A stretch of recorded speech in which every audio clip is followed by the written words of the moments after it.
This is a panel of very distinguished translingual writers. They're also scholars. I think among us, the distinction between scholar and writer is somewhat porous. Let me begin with introductions. Then I will ask each of the authors to read from their own works for about 10 minutes.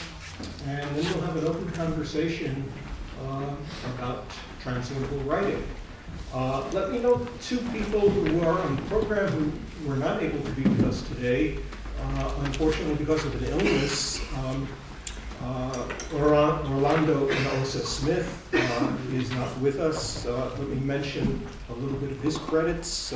He's often referred to as the Dean of Chicano Letters. He's best known for the Claled City Death Trip series, a sequence of 15 novels about Tejano life in a fictional county in the Rio Grande Valley throughout the 20th century. The novels switch between Spanish and English, depending on the date and the character. Also not with us, unfortunately, is Alta Ifland. She immigrated to the United States from Romania in 1991. She has a PhD in French and translates from French and Romanian. Her books are bilingual, and they include two collections of prose poems, Voice of Ice and The Snail Song, and two books of short stories, Elegy for a Fabulous World and Death in a Box. Let me briefly introduce our authors who are with us. Will be contributing to the discussion. I guess we should begin with the far end of the table with Sergio Waisman. He's a professor of Spanish and International Affairs at George Washington University. He's translated the work of Leopoldo Lugones, Juana Manuela Gorriti, Delmira Agustini, Mariano Azuela, Ricardo Pilla, and Juan Jose Sayer, among others. His study, Borges and Translation, The Irreverence of the Periphery, has been published in English, Spanish, and Italian. In 2000, he received an NEA Translation Fellowship Award for his work with Ricardo Pilla's La Ciudad Ausente, The Absent City. His own novel, Leaving, was published in Argentina as Irse. Next to Sergio is Gustavo Perez-Firmat, and he is the David Feinstein Professor in Humanities at Columbia University. He was born in Havana and grew up in Miami. He's published several volumes of poetry, including Bilingual Blues and Scar Tissue in English and Spanish, and he's the author of the novel Anything But Love. His nonfiction books include The Cuban Condition, Life on the Hyphen, and Tongue Ties. He translated his own memoir last year in Cuba, A Cubano's Coming of Age in America, into Spanish, and he's a co-editor with Ilan Stavans and Orlando Inosa of the Norton Anthology of Latino Literature. Ilan Stavans needs no introduction to an audience at Amherst College, where he is Lewis Sebring Professor in Latin American and Latino culture. He's a critic, biographer, translator, editor, lexicographer, and publisher. And he's migrated among Spanish, English, Hebrew, and Yiddish. Of the dozens of books that Stavans has published, of particular relevance to this session, featuring translingual writers, are his two collections of short fiction, The One-Handed Pianist and The Disappearance. And Maxim Shrayer was born in Moscow, had begun writing in Russian before immigrating to the United States in 1987, and beginning to write in English. A professor of English, Russian, and Jewish studies at Boston College, Shrayer, who is active as a scholar and translator, has published 3 books on translingual master Vladimir Nabokov. He has published 2 memoirs, Waiting for America, A Story of Emigration, and Leaving Russia, A Jewish Story, as well as a collection of stories titled Yom Kippur in Amsterdam. So let us maybe begin with Sergio and just go down the line and a brief reading from each of our authors. Thank you so much. Sure. Slide this Thank you so much for the invitation and for the introduction. It's really an honor and a pleasure to be here. Can you hear me okay? So I'm going to read two very brief sections from this novel, Leaving, which I wrote and came out first in English, then I translated it myself into Spanish. Came out as Irse in Argentina. If there's questions about the self-translation and why I do that, I'd be happy to talk about that later. I'm also, I'm still processing Doris's presentation. I'm also very interested in stepmothers, the distance in that step, and adopted. I had tried to do something with adopted and adapted. English is my second language. I grew up in Argentina. I learned English when I was 10, when we left in '76. When I started working on Leaving, one of the things that I was paying attention to is that it turned out that there was an analogous process in my family to what I felt was my experience learning English in the US and what my grandparents' experience was learning Spanish in Argentina. My grandparents are all Polish Jews, and so there was constantly a series of leavings in my family, and that's what the novel is about. So the premise is simple. I believe in a world in which spelling is phonetic. Then there's the rest. Place has lost meaning. Only scratched albums and the irreverence of translation remain to give evidence. The equator as a looking glass, displacement as the recurrent theme. A ghost speaking about other ghosts, as if the link that usually binds things together had been cut. Because I need that familiar accent, the informal second-person conjugation. The streets they walked in Villa Crespo, Chacarita, the cafes where they flocked to get away from their parents. A song that's not mine. I was not there. And yet, the slant of the words, the self-assured intonation is as electricity in me. Music is like that, you say. The whole novel is sort of this ongoing conversation with an interlocutor who is American and North American. Music is like that, you say. It's everything. It's everyone's, even when tongues travel. A life lived here, not there.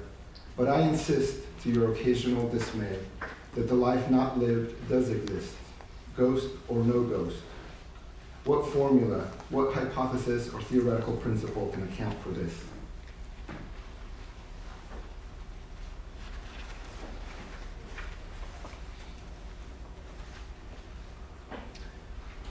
The university only seems to accentuate the split, an ineluctable fragmentation of tongues and voices. Years reading from Celia Amete to Pierre Menard, from Quentin Compson to Emilio Renzi, will not take me back to another life unlived. It will not rid me of English. It will not undo migration. San Diego welcomed me. This is what we're supposed to write. San Diego welcomed me, said, forget Argentina. You're here now. Just like Buenos Aires had welcomed my grandparents, said, forget Poland. You're on the shores of the Rio de la Plata now. Years disappeared, and adolescence lost.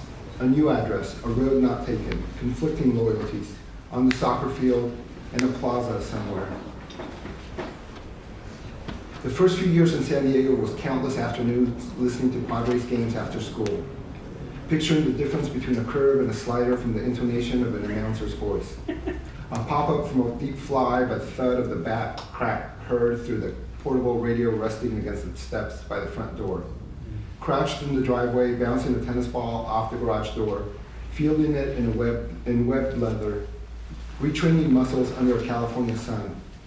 Far from a gray square in Belgrano lined with old people chatting on wooden benches, dogs chasing children, chasing a soccer ball after school, juggling, heading, shooting it around, a statue of Alberti in the center of a boy's world. Does it get me any closer, I wonder?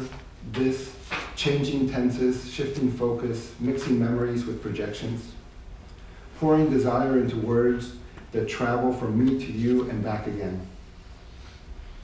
When I was 10 years old and we arrived, first in New York, before moving to Illinois for a year and then San Diego, My father told my sister and me that with time, we would learn to pronounce better than he all those strange English words that sounded like blah, blah, blah with potatoes in your mouth and made us laugh so hard. We didn't believe him. It was more fun to say merde, carajo, and spit as far as we could see. Blah, blah, blah, we repeated over and over again, pretending we knew it all, laughing and spitting. Merde, carajo. You have a queer name, Sergio. We started talking about children. No. Every day I read more Spanish than ever before, write papers, attend seminars, teach, all in the language of my childhood. Another beginning, one that will loop around in part, take me back to earlier ones perhaps, but it will also reveal the split. Tongues and voices, a constant concern for words, you and I. I have been here too long, and I know I will never be all of who I am. The closest I ever come is sitting back, naming ghosts with you, and you are in English.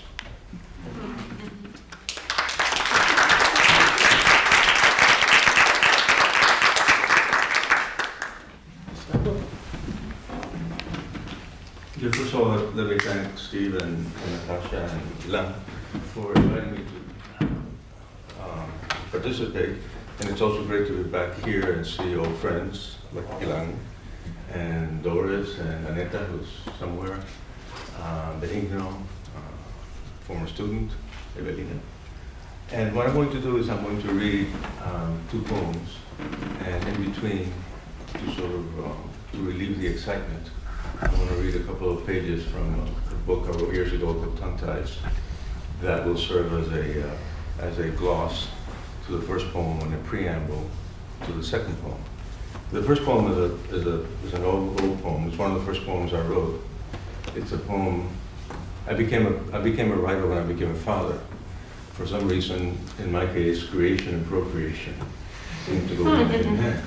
And so this poem was written shortly after my son was born. My son is 34 years old. And so this poem is 34 years old, and it remains sort of Gustavo's greatest hit.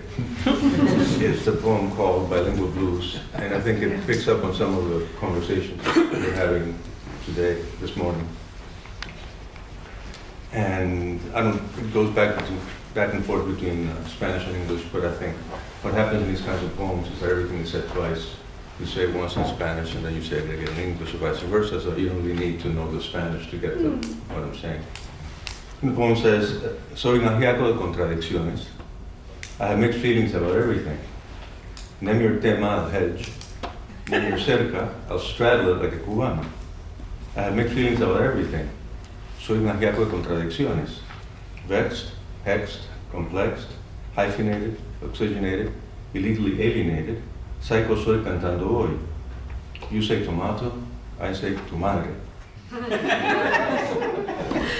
You say potato, I say pototo. Let's call the hole un hueco, the thing a cosa. And if the cosa goes into the hueco, consider yourself en casa. Consider yourself part of the family.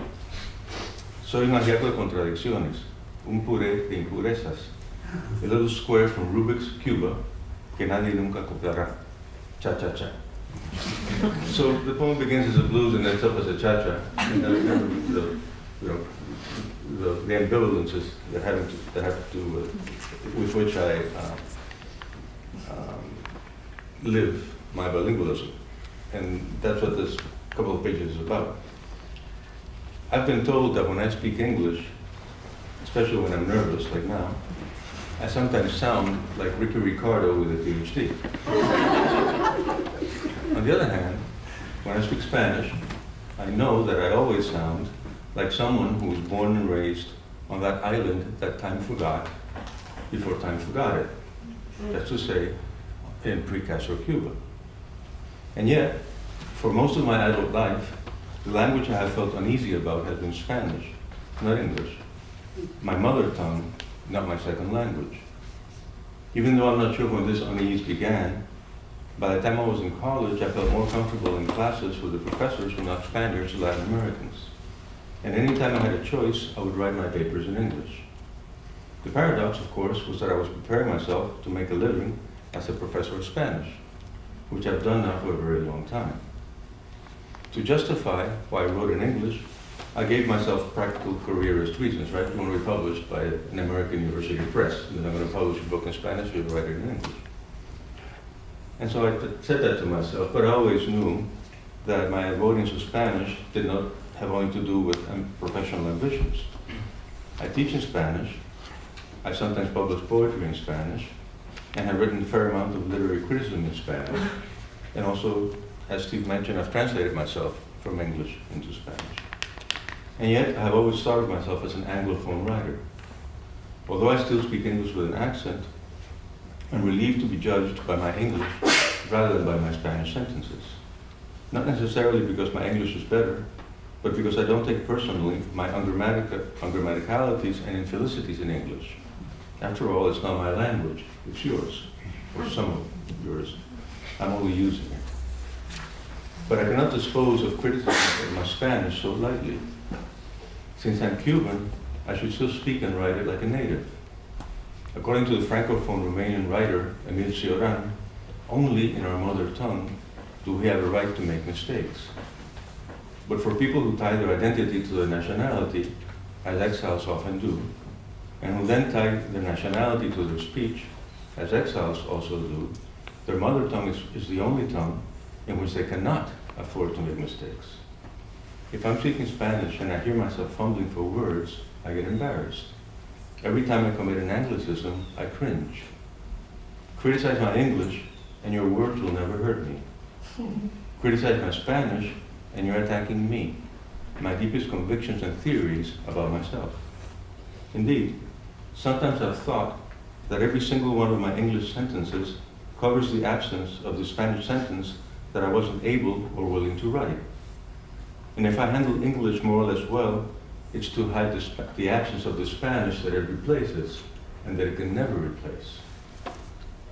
As I've gotten older, I've become more willing to admit to mother tongue anxiety. I understand better its causes and occasions, and my lingual superego treats me less harshly than it used to. At the same time, I've also become more aware of my need for Spanish. Not for the Spanish that I speak in the classroom, or that I used to talk to my mother every Sunday, but for a deeper, more personal Spanish, a tongue that is mine alone. When I turned 50, my American life wasn't going all that well, and I decided it wasn't too late to reach out and back to my mother tongue. After all, although I may not recall it, there was a period in my life before I knew English. Even before I learned to speak, my ear was tuned to the scale of Spanish vowels. Inside my bilingual self, there was a monolingual baby crying to get out. And so I wrote a little book in Spanish, about Spanish, a combination language proficiency test and belated love poem. I have never written more easily or with more ease. Every word seemed newly minted, and newly minted for me. Those I liked best did not have English cognates, words like pericia, or destierro, or chupasa. Or the cognates were unexpected or misleading. Fracaso, vilo, recuerdo. But there were none that I didn't like.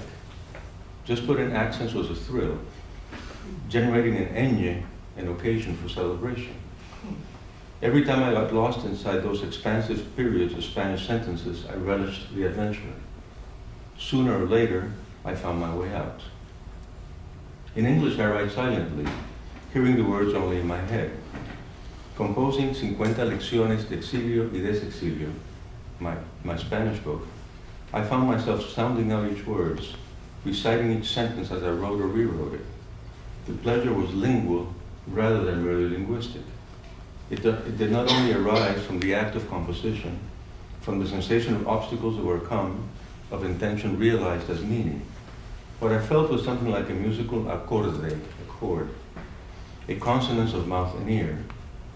Rather than manipulating a language, I was using my tongue. If I wrote exilio, the word came alive in the saying.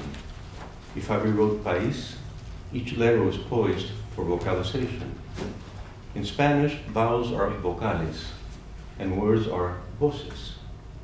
I felt so comfortable in my mother tongue, so surprisingly at home in my home, that I wondered how I could have spent all those years boarding in someone else's house.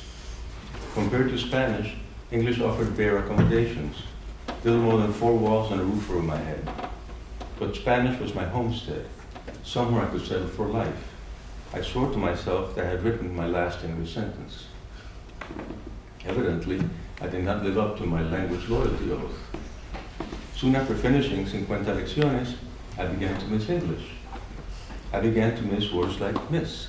I began to miss words like word, so different from the Spanish palabra, which in English is simply palaver.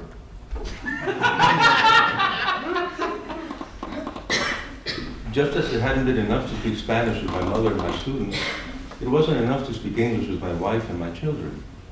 If I needed Spanish, I needed English no less.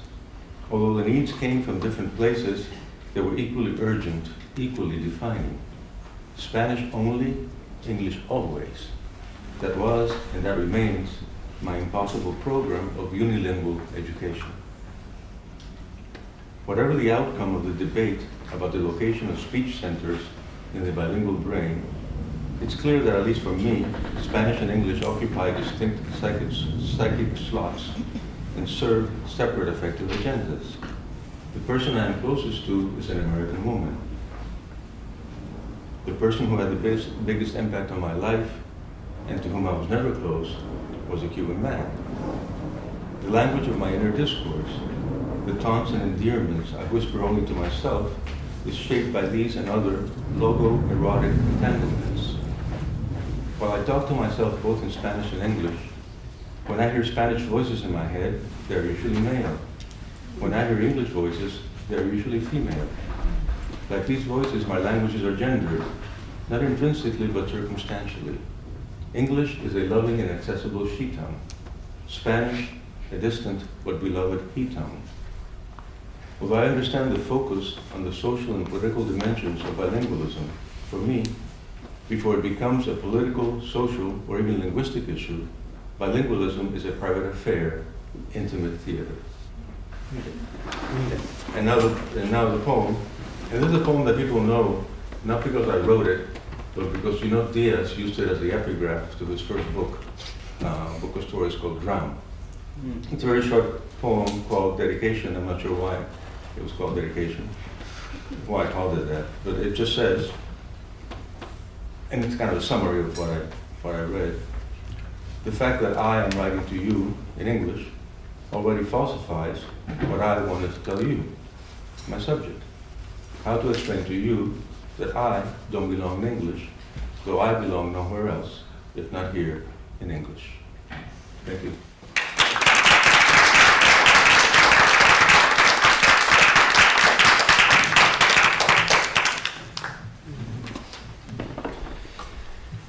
I'm not going to read. I prefer to offer some rambling thoughts about living a life in multiple languages and being connected with these different languages in ambivalent and conflicting ways. Let me start by saying that I am thrilled yet again to be here with old friends and with, I hope, new friends as well. And one of the particular delights of being in a table like this is that it breaks the borders and the barriers between what we call creativity and scholarship, or academia and literature. It seems to me that knowledge is handcuffed by the way we present it in universities through departments, through disciplines, and that it is in the breaking of those disciplines and in the jumping out of departments that we can liberate knowledge. And I feel like a fish in the water with colleagues of mine who have been looking for ways to use maybe language or maybe other aspects of their thinking process to be uncomfortable wherever that ecosystem they find themselves in is. I don't necessarily purport to offer a line of argument here, but a series of reflections that I hope are going to be pertinent to the topic that we are debating. The term stepmother makes me extremely uncomfortable, and thus its value.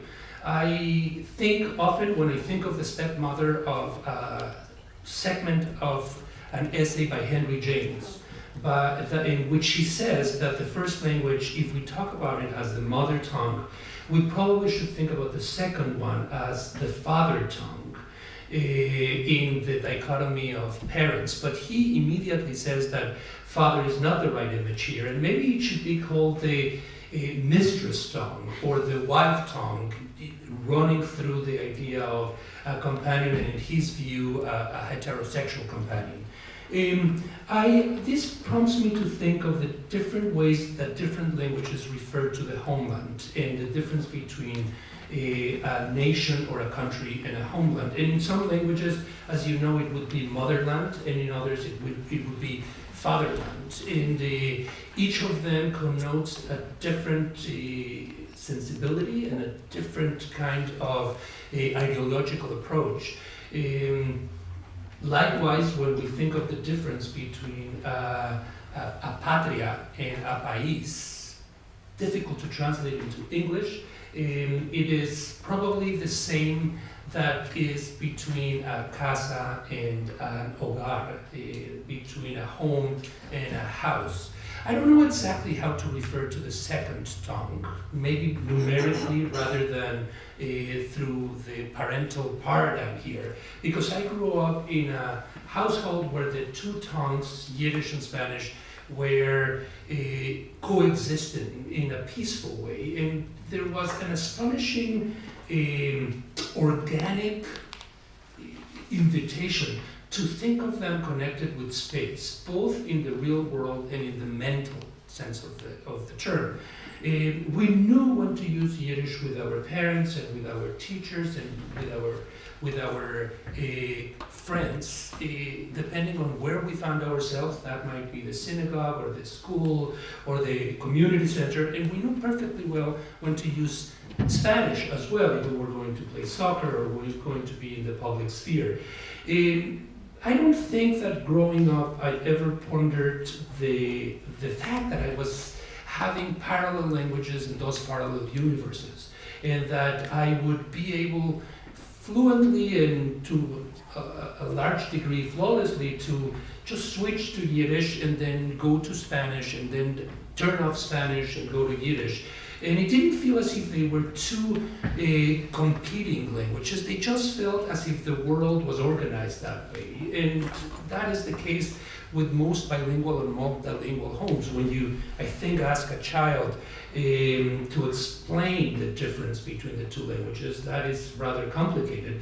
And most often you would hear somewhere, either overtly or tacitly, that probably the world is like that everybody, I certainly thought everybody spoke Yiddish and everybody spoke Spanish, depending on their circumstance in Mexico. It wasn't a topic that I was questioning, and it wasn't a topic that led me to think about language. Only when I left home, or I left the house, depending on how you see it, and became an immigrant, did I start thinking about language and through language. And that is both exciting and incredibly suffocating. It's exciting because I think some of us who are defined by bilingualism or multilingualism end up being caught in the meaning of words. And a word becomes much more than it often is in regular life. A word is, as Doris was explaining, just a way to communicate with one another and attaching it or not to the object. Whereas those of us who grew up in a bilingual or multilingual environment and left that environment stop often to think about how is it that I say that in the other word, and that derails me from experiencing the world as is and puts me in the realm of language itself. That has pushed me to become interested in the shaping of dictionaries and in the role of authorities within the cultural environment of a language. Who decides what words are appropriate, how different words might be in one milieu than others. In particular, this happens to me in the Spanish-speaking world. between 450 to 500 million people spread all over the world. And it is often said that we speak a single Spanish language, but the fact is the opposite. We speak a variety or varieties of Spanish, and that for me is much more interesting than thinking that we speak Spanish all across.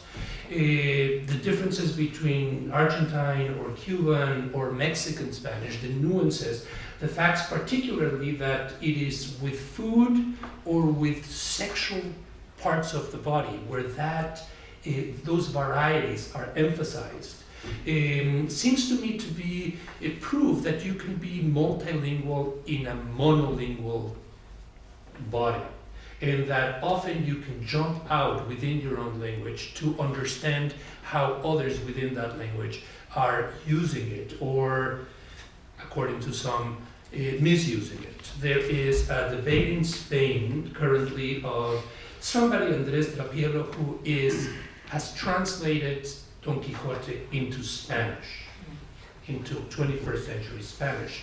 The argument in Spain, a very deep and complex one, in Don Quixote is what made Spain Spain, and on the other hand, Don Quixote might be the most on-Spanish of all books ever published, is that the young people in Spain are no longer reading. I was going to go to Don Quixote. They're no longer reading, and let alone the masterpiece. Don Quixote is the most popular novel in the world through time. Harry Potter is much more popular within the years of publication, but Don Quixote is a book that consistently becomes a bestseller time and time again.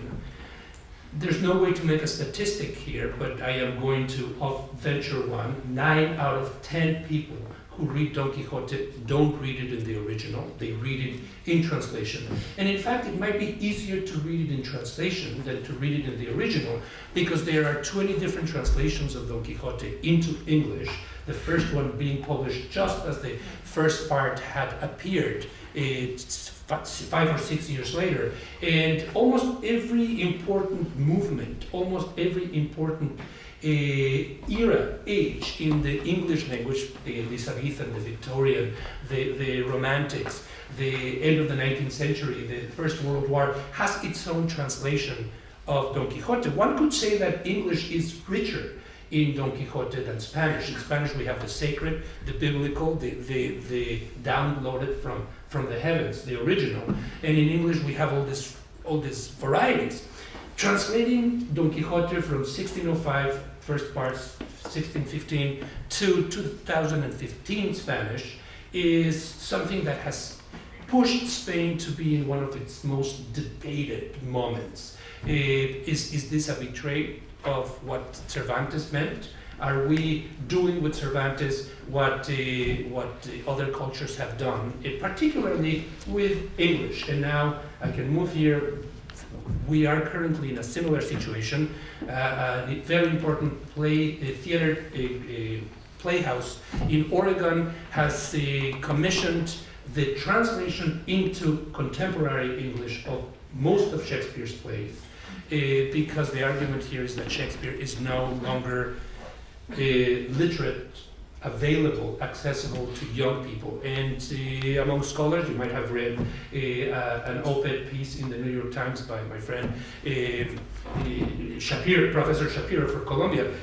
Some Shakespeare scholars believe that this is a disgrace, that Shakespeare should be read in the original, and that, as Doris was saying, and I couldn't agree more, a text doesn't have the duty to open itself fully to us, nor do we have the responsibility to understand everything that is on it.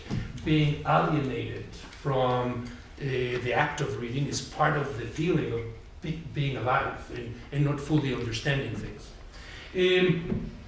I am puzzled by the fact that we can't translate Cuban Spanish into English, often retaining the Cubanness in it, or Argentine Spanish into English, retaining the Argentineness into it. We can struggle, we can look for ways, but mostly we translate to a standardized or to a more or less flexible language, the varieties in one language do not travel well in translation. And that puzzles me. I think often of a writer that I admire fully, Roberto Bolaño, who did something to me that is truly multilingual without ever writing in another language.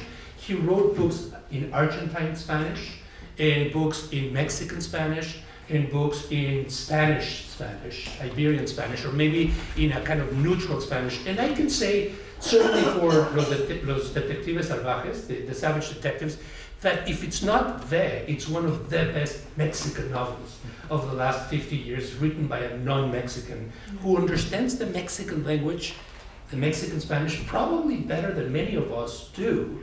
And he does the same thing when he writes short stories as an Argentine, say El Gaucho Insufrible, the Insufferable Gaucho, and others. He is an imposter, or maybe he is a bloodsucker that goes within the language and is able to make you believe that this is the way the language should be written about those particular topics.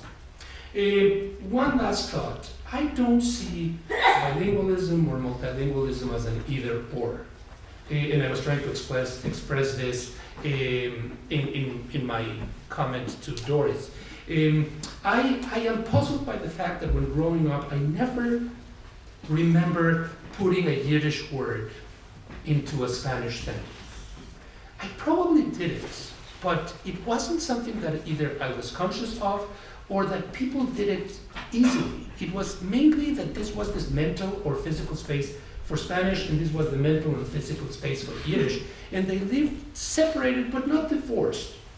What attracts me the most these days is the interface of languages, and particularly the interface of Spanish and English, called Spanglish.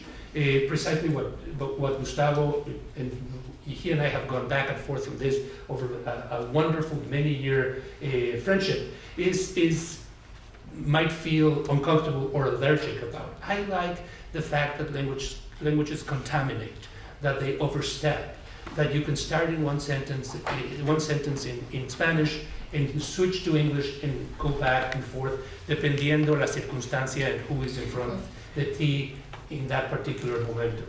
So I like the fact that we can debate the multiple universes of a language, but when you go outside on the playground or on the kitchen or on the subway, what I hear is a new language that is no longer Spanish and no longer English. It is an in-between that makes us honestly very uncomfortable, because our duty as scholars, maybe as our duty as writers, is to push the language forward, to make it be part of that tradition. And this is an attempt to break that tradition and to create a new alternative tradition. It seems to me that there's one moment in Los Detectives Salvajes, the Savage Detectives, where one of the characters says that the only true country for a writer is his language.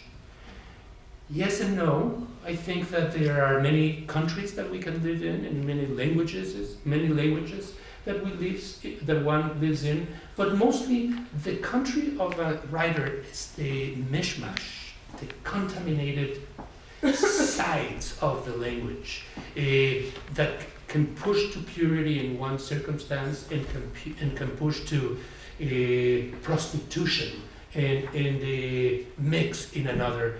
And to me, that is as valid and as legitimate as anything that might come directly from the words, from the pages of Cervantes or from Shakespeare. Okay.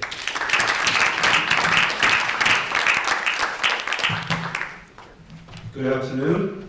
Dobry dzień. I seem to be the token Jewish Slav or the token Slavic Jew on this panel, which is exhilarating, but I think it's also burdensome. But I want to thank Steve and Natasha and, of course, Ilan for doing this wonderful event and bringing us together. I also want to thank my wife Karen and our daughters Mira and Tatiana, who are here, but it's also because they know the joys and the perils of daily translingualism.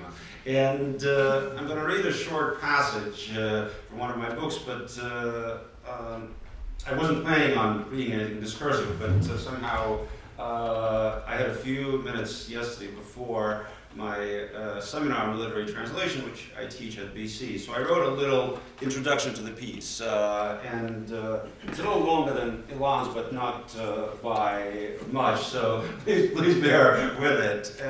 So what I wanted to say is that I think I understand the life of a bilingual writer, but I'm really not sure what it means to be a translingual writer, except that translingual writers are supposed to transport the readers and themselves to a transitory state of translucent trance and stay therein. I do know that translinguals tend to look to the examples of other literary creatures like themselves, except that sometimes they're all alone. To turn briefly to the story I know best, that of ex-Russians and ex-Soviets writing simultaneously, or not, in Russian or English. When the Russian diplomat Pavel Svinin lived and published in Philadelphia in the 18-teens, he was in a league of his own. When the Yiddish and Russian-speaking Abraham Kahan was learning to write fiction in English in the 1900s, he too had few interlocutors. Vladimir Nabokov didn't have many translingual Russian-American colleagues when he arrived in America in 1940, having just rescued his Jewish wife and son from Nazism.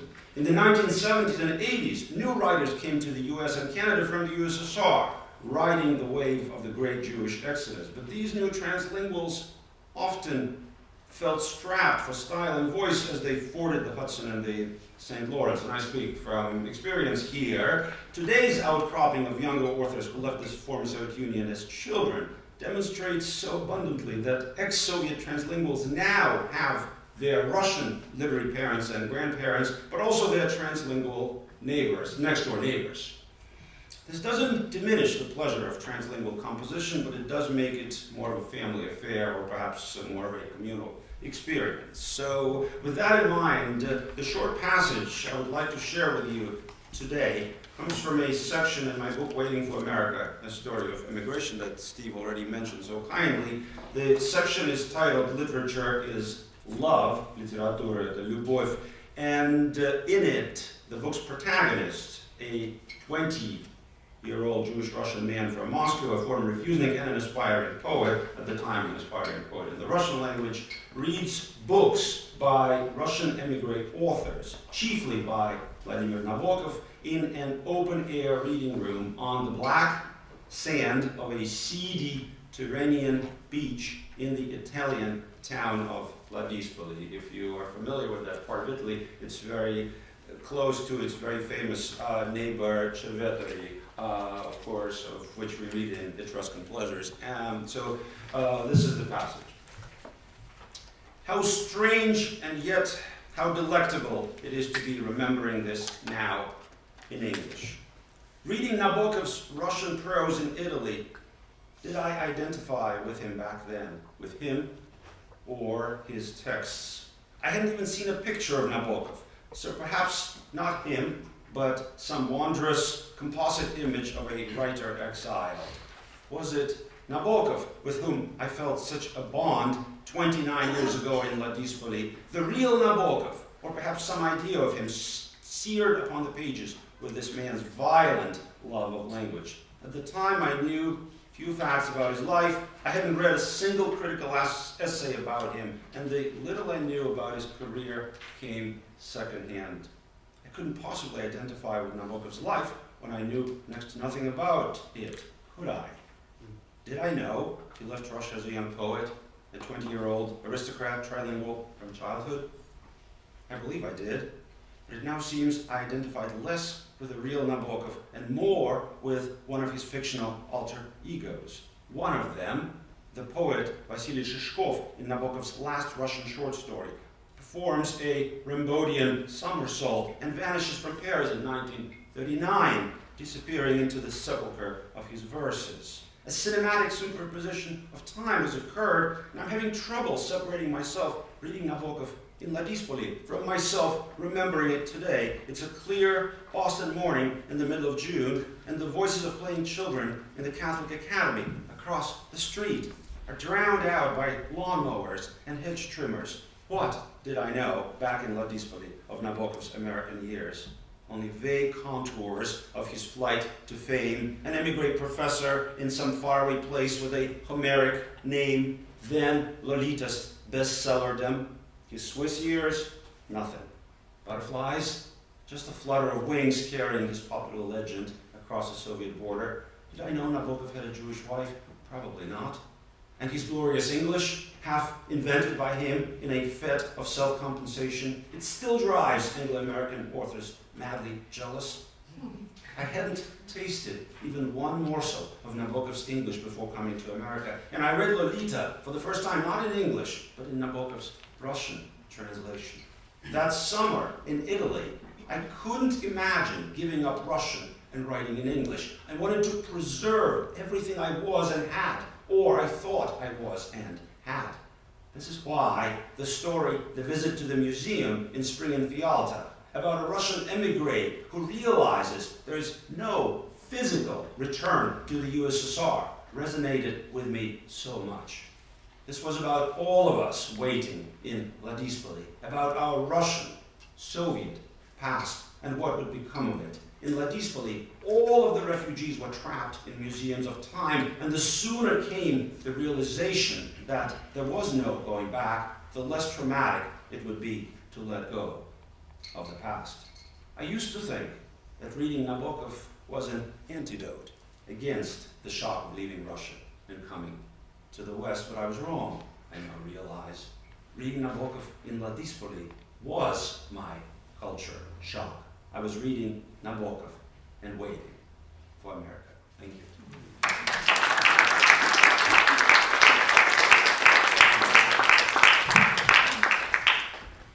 Okay, lots of food for thought here. I'm going to jump in with a couple of questions and then open things up to the rest of you.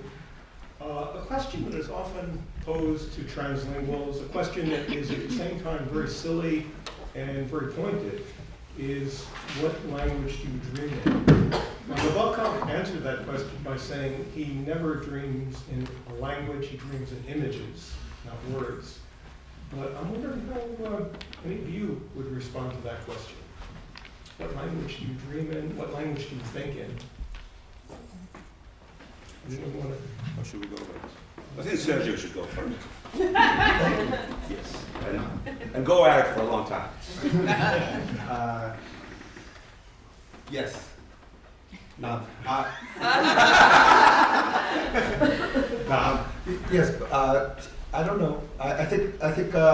I don't know how you can tell, or I cannot tell whether the language that sometimes it gets connected to a dream is from the dream or from the moment when I awake and think about the dream. And that moment for me is always in more than one language. That's what I can say. Well, I dream in Russian. Because my dreams don't understand me. Yeah.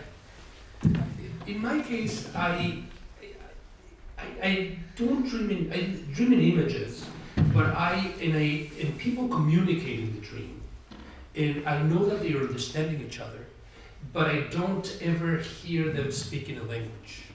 The language is assumed, and there's no complication about it. A related thought, Steve, to that.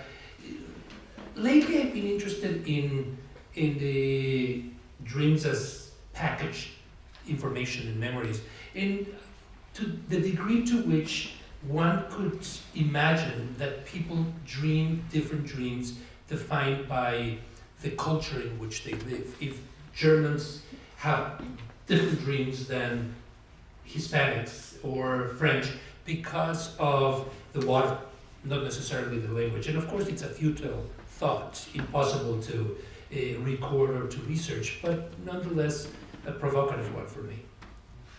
La vida es sueño. La vida es sueño. Honestly, my biggest problem is that I don't remember the dreams because my very kind and benevolent daughters usually wake me up in such a way that I wish. But I do want to say, I think jokes aside, it depends on the place and who you're dreaming about. I've got dreams, and I consistently have dreams in Russian and English, but I have one very strange story. I don't know Czech well, never did. I mean, I tried to learn it because I was doing research on Russian emigres in Prague in the spring of 1983, my first return to the Soviet Union. And I remember I had extensive dreams in Czech in which I conversed about very sophisticated subjects. And I've also had something like that in French. So in that sense, I think, in dreams arise responsibilities, but we don't live up to those responsibilities. That's what I want to say. Thanks. I wonder if any of you can remember the moment in which you became not just competent in another language, but in which you inhabited that language well enough to feel confident about writing it. I remember I began my education at a place called, at the time, Miami-Dade Community College. And I guess at the time it was called a junior college. And for some reason I took a creative writing class with a guy named Mr. Genera. And after I turned in my first assignment, he said, verbally to me, well, at least I'm relieved that you know English. And what I remember is my sense of, why should this guy think that I don't know English? I mean, it hadn't occurred to me that somebody would question the fact that I knew English well enough to write a, more or less grammatical English sentence. So, my linguistic epiphany has to do with my awareness that other people would assume that because I speak English with an accent, or I was born in Cuba, that it's surprising, like, good for you, you actually speak English. But as I said in my talk, I don't remember a time before I knew English, because in Cuba, English was 1950s, English was a second language, and we watched American movies and the whole bit, even though, as I say, there was a time when I didn't know English. There was a time when my ear was tuned to the music of Spanish. And, languages, before their language, their sound, their music. And the music of languages is very different one from another. And the music of English is very different from the music of Spanish. And my ears were tuned, learned to feel according to the music of the Spanish language. And I think that persists. And I think perhaps the strangeness that one senses in writers, in heterolingual writers, or in writers who write in another language, the one term that we use is zenity, the foreignness, has to do with the sense of this other music, that they're writing words to music in a different language. For example, I think didn't Nabokov once say that he was as American as April in Arizona? Well, that's a very weird sentence. April in Arizona. I mean, you're as American as apple pie. And then Arizona is a strange word because it doesn't sound like an English word. It sounds like a Spanish word, and it's actually, I believe, an indigenous word. It sounds like son árida, but it's not arid zone. It's actually an indigenous word. And so that sentence to me, that wisecrack by Nabokov, seems to me always a perfect example of this kind of strangeness that somebody as talented and who writes two different musics, can put into his writing. I immigrated to the United States in 1980, in the mid 1984, 85, and my options in Mexico had much reduced. I knew that I wanted to be a writer, and I wanted to be able to communicate to an audience that in Spanish would not be able always to understand what I was trying to address. I sold most of my belongings and decided to come with a box of books that I felt were intimately connected to me, and I was intimately connected to them. And my English at that time, I worked as a reporter for a newspaper, and my English was not very fluent. And I knew that survival for me intellectually meant finding a place in the United States, and I needed to force myself to enter the language. And one of the books that I brought with me, and which I have recently read in Spanish, was Moby Dick. I had my copy of the Spanish Moby Dick, and I went and acquired a Penguin Classics edition of Moby Dick, and decided that the only way for me to assimilate the language, the English language, was to read Moby Dick now in English, trying not to open the Spanish version, and getting a Spanish-English, English-Spanish dictionary next to me. And every night for 2 hours, I would do exactly that. I would try to read another page or another chapter of Moby Dick. How absurd it is to me right now to think that I chose a mid-19th century novel to exist at the end of the 20th century. And with the Spanish-English dictionary, I would go and see what the words meant, and I would pronounce them and start making a list of all the words that I didn't understand and go to the dictionary and see the words. I would then close Moby Dick and see the words and see if I could come up with the definition that I had just read in the dictionary. It was excruciating. It was also more about the dictionary than about Moby Dick. It felt as a horrible book and a horrible torture that I was putting myself into. But in many ways, it was, in retrospect, a decisive moment that made me feel more comfortable with the language. And convinced as I was then that the only way to survive was to expand my lexicon and to be able to be connected with a literature that wasn't my own, but that I needed to find some sort of relationship. Most of the challenges in the first years were about prepositions and certain conjugations, and particularly expressions. I could understand expressions. There's one particular one that my wife Alison still makes fun of. I remember the first time I heard the expression space cadet. And I knew what space and I knew what cadet meant, but I didn't quite understand how it was being used in that context. And many of us are married to our first language speakers. And I think the true translators and the true transfer ticket holders are those partners. And Alison told me what a space cadet was. She explained it in the context. And next time I was, a month later, talking with somebody else, I wanted to show off my versatility in the English language, and I brought into my mind the concept of space cadet, but the term could not come. I knew what I wanted to say, and I said, cloudy commander.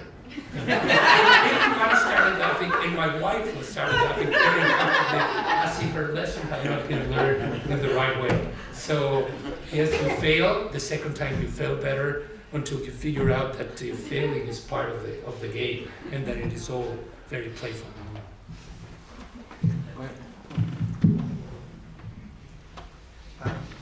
Yeah, just one quick thought. For me, it's very much connected to translation.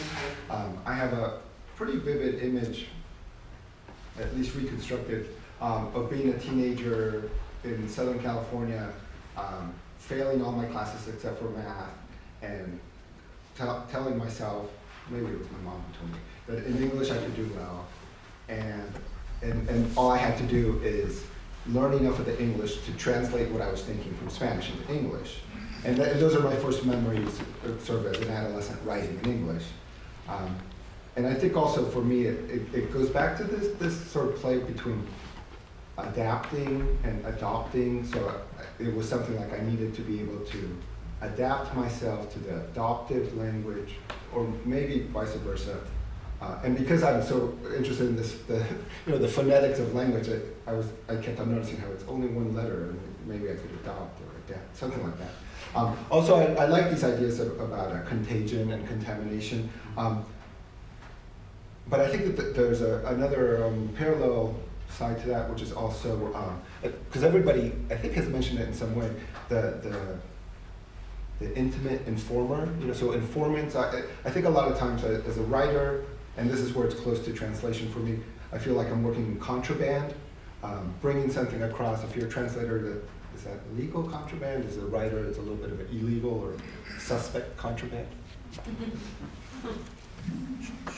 Yeah, just a brief anecdote. So in December of 1987, I showed up in the faculty office of John Hawkes, the late Jack Hawkes, one of the great American postmodernists. I don't know if many of you know him, but I think he's one of the greatest. He was retiring from Brown after years of teaching fiction. I asked to be admitted to his fiction workshop. He said, look, it's closed. There's been, kids have been waiting for 2 years, and there are 12 of them. And I said, well, look, I can't wait. Obviously, I'd been waiting too long to emigrate. Now I have to wait for the fiction workshop. And he said, okay, yeah, well, why don't you show me some of your work? And I said, that's great, but it's all in Russian. And so he said, why don't you go home, translate one of your shortest stories as well as you can, and bring it. I've never told this story. I feel like I should write it up. So I went home and I wrote it out.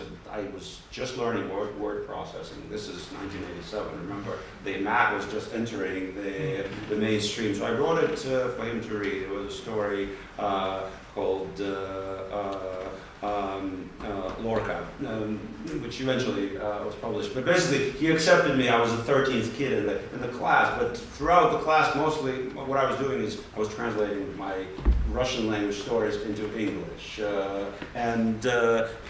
Only once did I write something very short back then. And basically, what then happened is that over the course of the next 7 years, I was writing academic prose in English. I was actively writing poetry in Russian and some fiction, but I wasn't writing fiction in English. And I remember distinctly, since you asked, the moment I think that I had relaxed for the first time in that sort of trajectorial way. I was graduating from Yale with my PhD. I had a tenure-track job. I remember it very well. It was like April 1995 in New Haven, and I said, okay, I'm going to just write the kind of fiction I want to write in English. And after that, it's been a different story, a different ride. But that's just to answer your question. Thank you. Well, I have many more questions I'd love to pose, but I don't want to be selfish. I think in the short time we have remaining, let me open the floor to questions, please. It's absolutely fascinating hearing your stories, and one question that I have to all of you is, do you collaborate with other people? Because someone mentioned your wife, and you mentioned your teacher perhaps, and maybe other people. Now, I'm just interested to what extent you collaborate when you're writing in a second language, and in which form or shape you do it, whether it's by, for example, asking somebody, a native speaker, to read something, or whether it's more of a kind of a form or a dialogue with somebody, or perhaps work with your editors. If you could say a few words about that, please.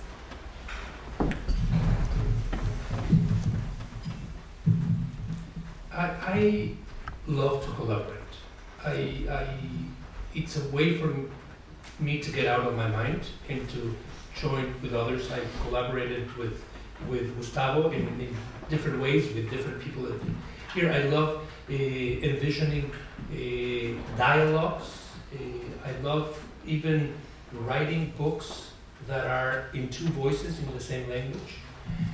I love writing books in English and taking very seriously my editor's comments. I love working with an editor who's going to be thorough and who is going to, and I love to say no to that editor on occasion and yes on others. I long for that when I write a book in Spanish. We don't have in Spanish a tradition of an editor that gets involved in the text. Some writers don't like the intrusion of editors. I enjoy that part. And maybe I would say also that this goes beyond the level of language. I love, as of late, I've been doing collaborations in graphic novels with an illustrator, and photo novels. That is kind of a graphic novel but through photographs, and working with film directors and with radio producers. For me, this dialogue of languages is also a dialogue with other aspects of expression. Anyone else on collaboration? Just very briefly, so I think what Ilan said also encapsulates many of my own feelings, but sort of three principal collaborations. One, I collaborate a lot with my father, the writer David Shrayer, who writes in Russian, as a translator and editor of his works, and also he and I have written books together in Russian, and that's incredible. Also, I collaborate a lot with, well, unfortunately not as much of late, but with American poets translating Russian poetry. And I find these collaborations just thrilling. I think some of the best translations are translations by a writer in the original who is more or less bilingual and a poet in the target language. Lastly, kind of a more recent development. So I had stopped writing actively in Russian unless I was specifically commissioned something. And then this book was being translated into Russian. The translation was commissioned, and then I ended up working with a translator and really authorizing and revising it so thoroughly that it's become sort of a new aspect of my life. So now other things are on their way where I get a translation into Russian, and then I spend 6 months rewriting it in such a way that I feel it's not that they're great translators, but it's just I don't write this way, and those are really, really stimulating. Thank you. I guess I'm somewhat different. I'm the epitome of the non-team player, and so I hate collaboration. Ilan knows I'm not easy to collaborate. And for me, the best editor is a better editor who stays out of the way. I know my sentences. I write. That's why I'm the writer. And so I show my work. When I write in English, I show it to Marianne, my wife, for her to proofread. And when I write it in Spanish, I show it to my best friend, Jorge Juarez, for him to proofread. And that's the extent of it. Nobody sees anything except my wife and my best friend until everything is finally formed, until I'm no longer so embarrassed to have it. Other questions? Claire. Many translingual writers or bilingual writers are also Jewish. And if I may ask, the sensibility that is apparent in your work, would you say then that is mostly Jewish, or that comes from your Jewishness, or from your bilingual and multilingualism? I think Gustavo should answer. Oh, very funny. As Doris knows, I used to be Jewish. Well, my first wife, Rosa, was una polaca, as used to say in Havana, Cuban Jew, and she wouldn't marry me unless I converted. And so, since I had gone through 12 years of Catholic schooling, I didn't believe anything anymore. And we found a Reformed rabbi who didn't believe anything either. And so I converted, and I lived as a Jew. So all the more, my question there. And she went to a Yiddish high school. I saw the That's right. Ilan was talking about about Yiddish and how they occupied separate compartments, but in Rosa's family, that was not the case. Maybe it was a generational thing, but there were certain words that were, guilt. I never heard my mother-in-law say dinero, plata, guano, whatever you want to say. It was always guilt, And there were other words like that, maje, such and such is a maje, and so they really spoke of Hispanic Jewish, Hispanic Jewish, Cuban Jewish. Mexican Jewish too. Yeah. It's a great question. Seriously, jokes aside, I think it's one of the questions we should be raising and debating. My gut feeling, actually, Ilan and I were just talking about it in connection with arguments against or in favor of kind of political, kind of prescriptive bilingualism, is that, of course, 100 years ago, the vast majority of Jews were bilingual or trilingual, and their parents probably didn't want that life for their children. Just imagine Jews in the Pale of Settlement who want their kids to get into better universities to get an education and to move on. In a sense, that bilingualism was part of probably the plight of the Jewish condition. So in other words, my gut feeling is that I still think that it's Jewish first and bilingual second. I think part of the Jewish condition is it's bilingualism, or multilingualism, or the agency of translation. But I don't want to valorize it necessarily. What a horrible thing to say, but I'm sorry, that's what I wanted to say. Yeah, can I just add to this No, very of course not. quickly? You press buttons here. Oh, okay, sorry. I thought I used my authority of an organizer, you know? The Russian tank in Czechoslovakia. Okay, so I thought I'd call this, I have like a theory of this, the Jewishness and bilingual creativity. And the theory is called the pre-existing condition. And Jewishness is not the only pre-existing condition. There are other pre-existing conditions which could be personal, just like in Nancy Houston's case. Exile. Yeah, well, exile, yes, but for Jews, this is exactly it. So that for Jews, it has been pre-existing. So it had been there for many, many hundreds of years. And that bilingualism that was, that many of you are talking about, with Yiddish, and the force, the creative force that history sort of made them develop in the diasporas, especially because they were outsiders for centuries, and that is one of the pre-existing conditions of creativity, period. But to be a writer, you have to be an outsider. So being bilingual and being outsider for centuries, somehow this is my theory of Jewishness and bilingual creativity. You know, I'm going to keep talking about this course that I've been teaching, but the Moses Joseph Daniel, try it. It's like translation basis. It's a Moses Joseph Daniel. You teach those three guys, and then the pre-existing conditions will work from way back. Yeah. There's, of course, a very famous essay by the Yiddish critic Baal Machshavas, who defines Jewishness as one people in three languages, and he doesn't even take account of Ladino. No, Yeah, that's languages. very true. Yeah. Doris. I want to go back to something that Ilan said when he just said that he figured everybody spoke Yiddish, right? My wake-up call to this, although, you know, I'm part of the same pre-existing condition, was the only visit that I made to my parents' hometown, which in their generation was part of Poland, and their parents' generation was part of the Austro-Hungarian Empire, then became Russia, and now is the Ukraine. You know, it's the part of the world where you've lived in 4 countries without moving out of your house. This is, you know, general experience. My wake-up call was that with all of this political instability and with all of the moving around of peoples, Yiddish was the only connecting thread over centuries and an enormous landmass. Yiddish was the international language.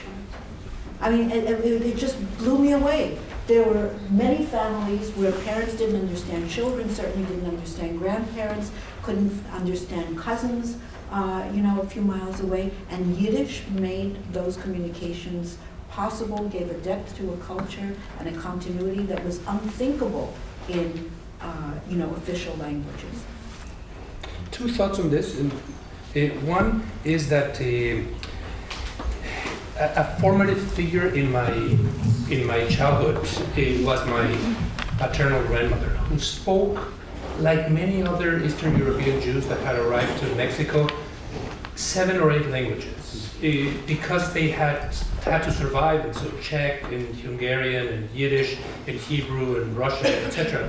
And when she arrived to Mexico, I remember very vividly that she would tell us grandkids that she had sworn never to speak a word of Polish again, because Poland had been the place that had aborted them. And I love the fact that that she could afford to give up a language. Where many of us are struggling with to add 2 or 3, and it became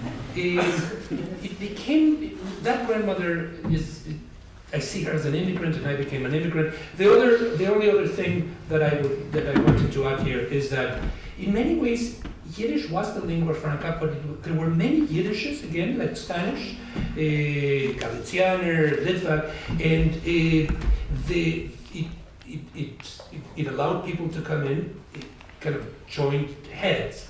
And at the same time, Yiddish was a kind of Spanglish in that it took Hebrew and it took Russian or other Slavic languages and adapted it in a very contaminated but very fluid way. And I did not think of Yiddish as a language that had been relatively recently formed when I was growing up. Only when I started thinking about Spanglish did my interest in Yiddish kind of changed as a result of that. Well, I think we might have time for one more quick question. Gentleman over there, please, for the picture. Yes. Yeah. Well, thank you all. I have a question that was inspired by Professor Perez-Firmat's comments and Professor Stavans as well.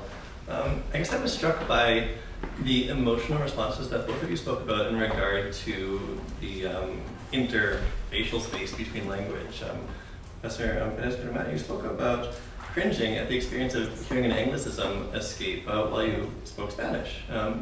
On the contrary, Professor Stavans, you spoke about celebration concerning this interfacial space. And so my question for the panel at large, but I suppose specifically for you too, is whether these contradictory or these contrasting experiences, or rather, whether Professor Stavans, if you yourself also cringe sometimes when you notice Anglicism or Hispanicisms escaping in monolingual spaces, and Professor Perez-Firmat, if at times you celebrate the Spanish that you've gained access to through your multilingual experience.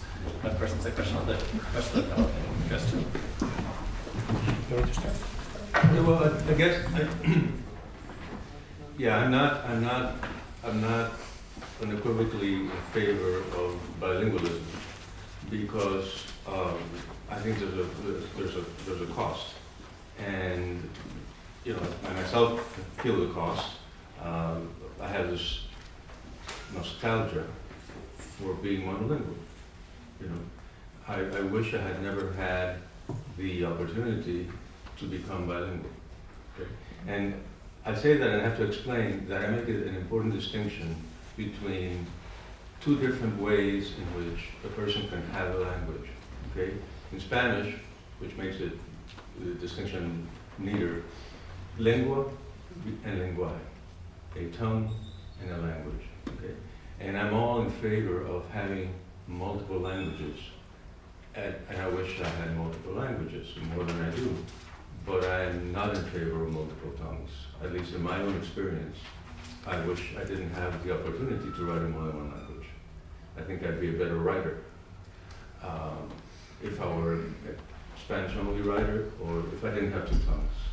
So in my case, I have but then again, this is what I write about, and I've made a nice career out of writing about this stuff, right? So, you know, I mean, but this is my issue. I mean, this is my issue, this kind of ambivalence about, not about having two languages, many languages, but about having two tongues, you know.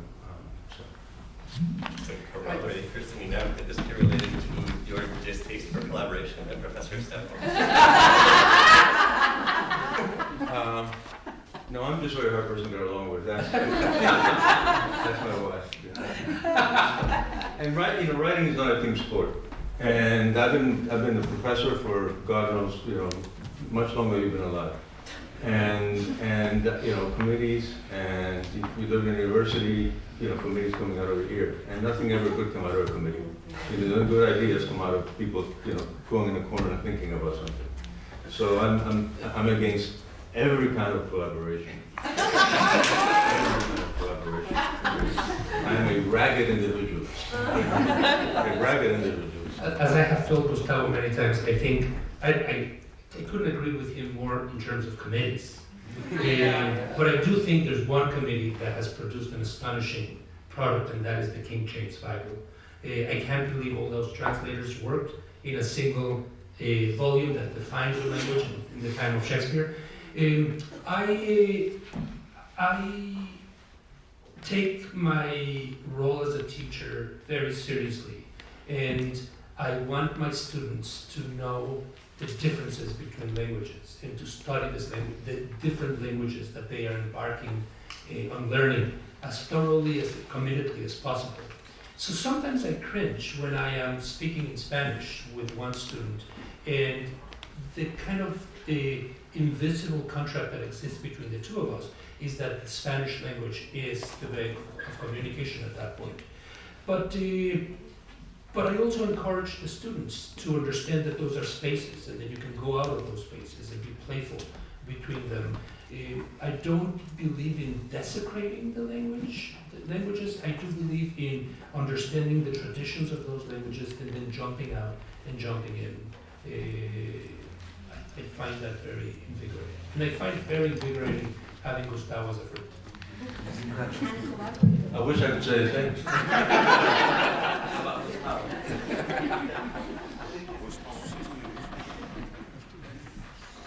Well, according to the program, we're over time already. I hate to cut things off.